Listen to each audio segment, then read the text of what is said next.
Salut! Aujourd'hui, j'ai eu envie de m'attaquer à la croyance qui dit que le meilleur livre d'une trilogie, c'est presque toujours son premier. Est-ce que c'est vrai? Est-ce que c'est vraiment vrai? Je peux pas répondre pour tout le monde, mais je peux répondre pour moi-même. Alors, ce que j'ai fait, c'est que j'ai compilé toutes les trilogies que j'ai lues dans ma vie, et aujourd'hui, je vais en faire le classement pour déterminer quel a été le meilleur livre à chaque fois. Le premier? Le deuxième? Le troisième? Je sais pas, on va le savoir très bientôt.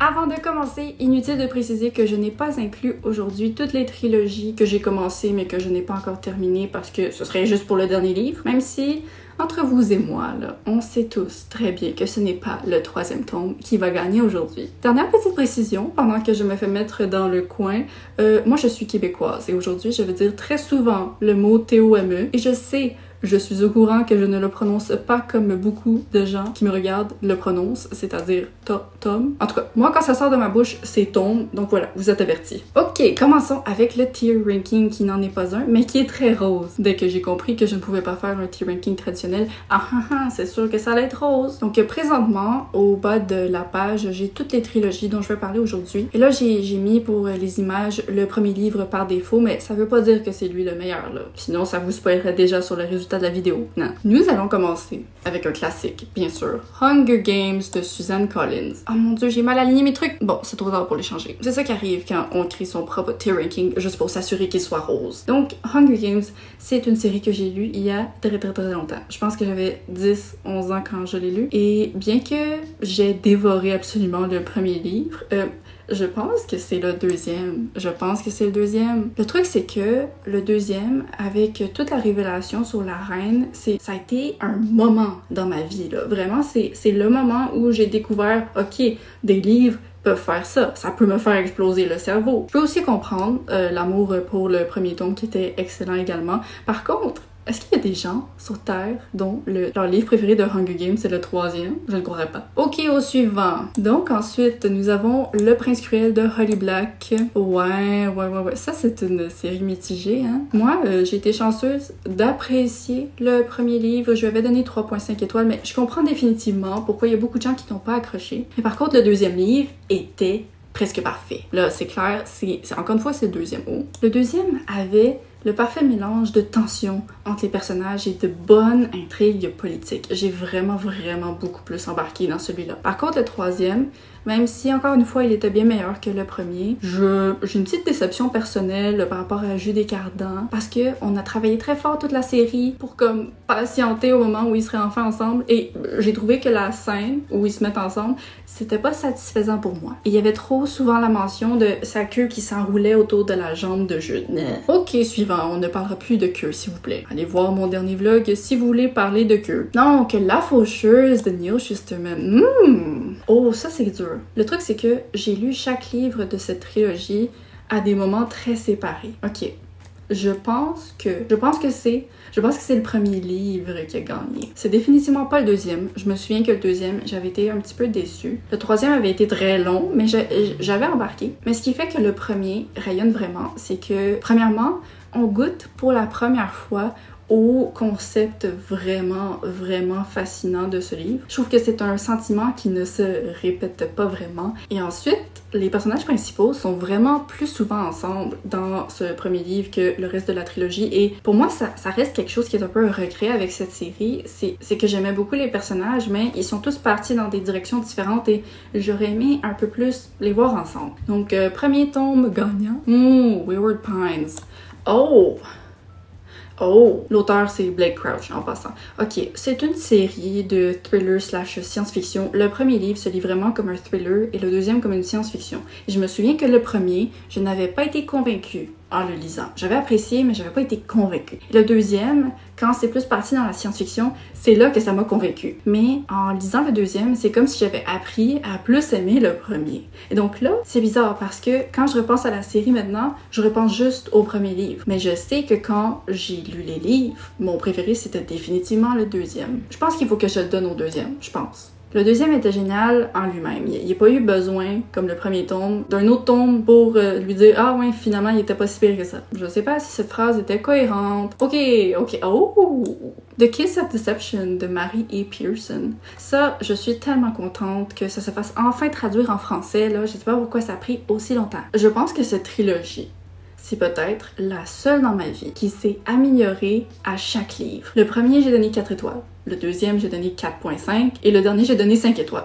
4.75, je sais plus. 5 étoiles. Donc, c'est clair que oui, tous les livres étaient bons dans cette série, mais je trouve que c'est le troisième qui a su utiliser tous les éléments de la meilleure façon et j'ai aimé la fin. Et c'est rare. C'est tellement rare qu'un troisième tome réussisse à tenir aussi bien debout face aux autres que je pense qu'il le mérite.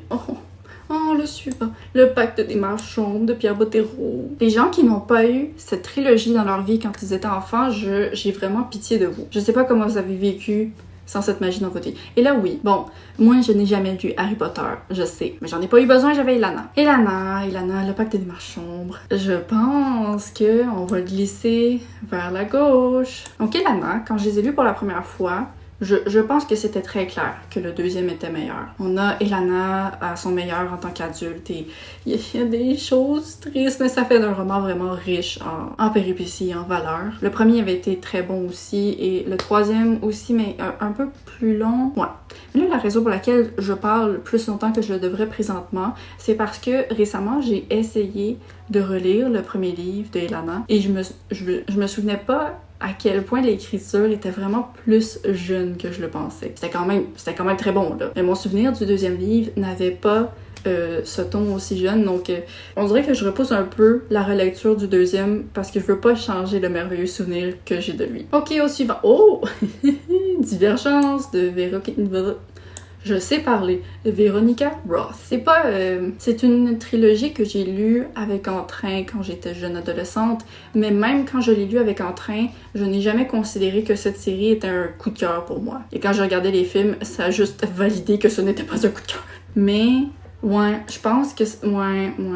C'est même pas une question. Le premier était le seul qui était véritablement bien. Je pense que j'ai donné 4 à l'époque au premier et les autres, je m'en souviens même pas. Donc voilà. Divergence, dites-moi, les tomes 2 et 3, c'était comment dans votre expérience? Bref. Prochain. Oh mon dieu. Ok.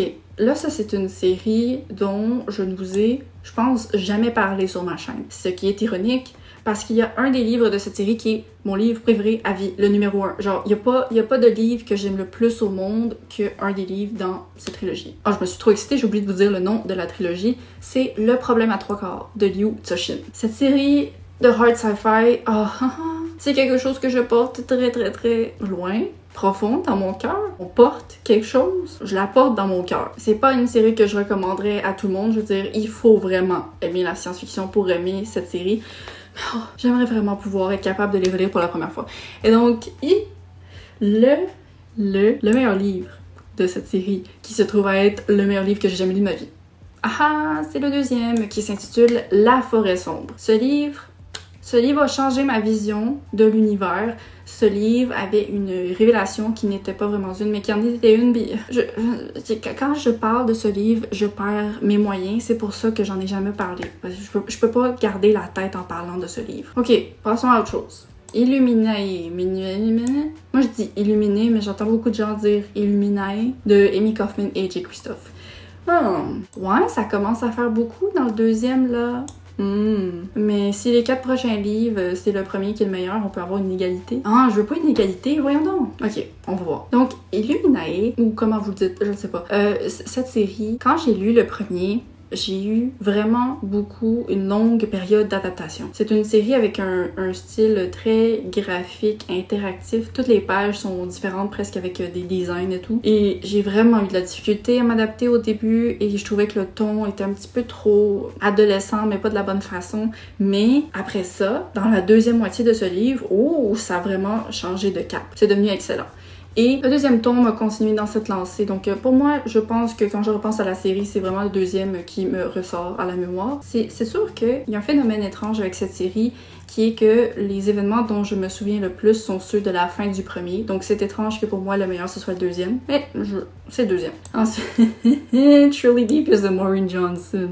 C'est une trilogie pour laquelle, à chaque livre, je me disais m'a pas continué. Mais à chaque fois, je revenais parce que j'avais besoin de l'ambiance d'une école dans la forêt. Donc, pour cette raison, le meilleur livre, ça a été le dernier. Parce que c'est comme un thriller jeune adulte, un petit peu, là. Et on suit un personnage qui enquête sur des vieux meurtres dans son école d'il y a longtemps. Et j'avais pas réussi à trouver ça intéressant pendant les 2 premiers. Mais là, vu que tout ça, ça se terminait dans le dernier, Vu que tout ça, ça se terminait dans le dernier, j'ai trouvé ça vraiment plus intéressant. Donc, ouais, mon préféré, c'est le 3e, mais c'est un préféré sans coup de cœur. Ok, en parlant de coup de cœur, le sommeil des géants, le sommeil des géants. C'est une trilogie que j'ai appréciée, mais le premier livre est certainement, je pense, dans mon top 10 de meilleurs livres que j'ai lus de ma vie, et il est tout simplement imbattable. Le nom de la trilogie, en passant, je me suis trompée, j'ai dit le sommeil des géants. Non, c'est Les Dossiers de Thémis de Sylvain Neuvel. C'est une série de science-fiction, mais avec un humour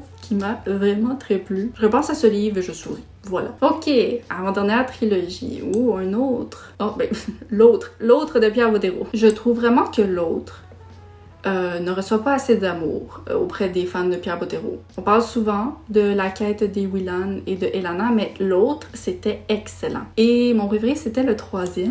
Quand même, on a déjà 3 troisièmes. Je pensais peut-être qu'il y en aurait 0. En tout cas, chaque livre de l'autre a été génial, mais je trouve que tout s'est vraiment très très bien aiguisé dans le dernier, et il y a des passages qui m'ont tellement fait de bien au cœur et dont je me souviens encore mot pour mot aujourd'hui. C'est une série que j'ai relue au complet, alors je sais que cet avis est solide. Et pour finir, dernière trilogie, c'est Legend de Marie-Lou. Je sais plus où le mettre là. Ah ben tiens, j'ai mis ici. Le meilleur, c'est le premier. Il n'y a vraiment aucun doute là-dessus. Le premier, waouh! J'y suis allée sans aucune attente et c'était vraiment comme de la dystopie jeune adulte de qualité, là. J'ai embarqué de A à Z. Et ensuite, le deuxième livre, non seulement a été un petit peu plus lent, mais c'est terminé d'une manière que j'ai tellement pas aimée. Et là ensuite, le 3e livre, heureusement, ça a réglé les choses, mais c'était juste pas aussi passionnant. Donc ça, c'est tellement dommage des trilogies comme ça où le premier livre t'embarque tellement dans l'univers et avec les personnages, et après ça, il faut que tu les abandonnes parce que t'es fatigué. Donc, il n'y a plus d'autres trilogies. Nous avons notre classement officiel. Parmi les 13 trilogies que j'ai complétées, il y en a eu 4 dont le meilleur livre c'était le premier, 6 dont le meilleur c'était le deuxième, et 3 dont le meilleur c'était le troisième. Est-ce que je viens de briser la croyance que le meilleur c'est toujours le premier? Peut-être que oui, ouais. Ouais, ben, je pense que je suis vraiment une fille de deuxième ton. Est-ce que c'était nécessaire de faire une vidéo pour découvrir ça? Moi, je me suis amusée. J'espère que ça vous a plu. Dites-moi dans les commentaires, vous pensez, vous, là, entre vous et moi, c'est quoi en général le tome d'un livre que vous aimez le plus? Et donc, suite à cette vidéo, j'ai l'intention de filmer un vlog un jour, je sais pas quand, pour aller terminer des trilogies qui traînent sur ma palle et voir si la tendance se maintient pour ces trilogies, et c'est le 2e tome que je préfère pour elle aussi. Donc voilà, je vous remercie vraiment beaucoup d'avoir regardé cette vidéo, j'espère qu'elle vous a plu. N'hésitez pas à vous abonner pour ne pas manquer la suivante. Je poste les vendredis à 10h30 pour le Québec et 16h30 pour la France. Bye bye! Il faut que j'éternue, il faut que j'éternue. Je ne veux pas éternuer, mais il faut que j'éternue.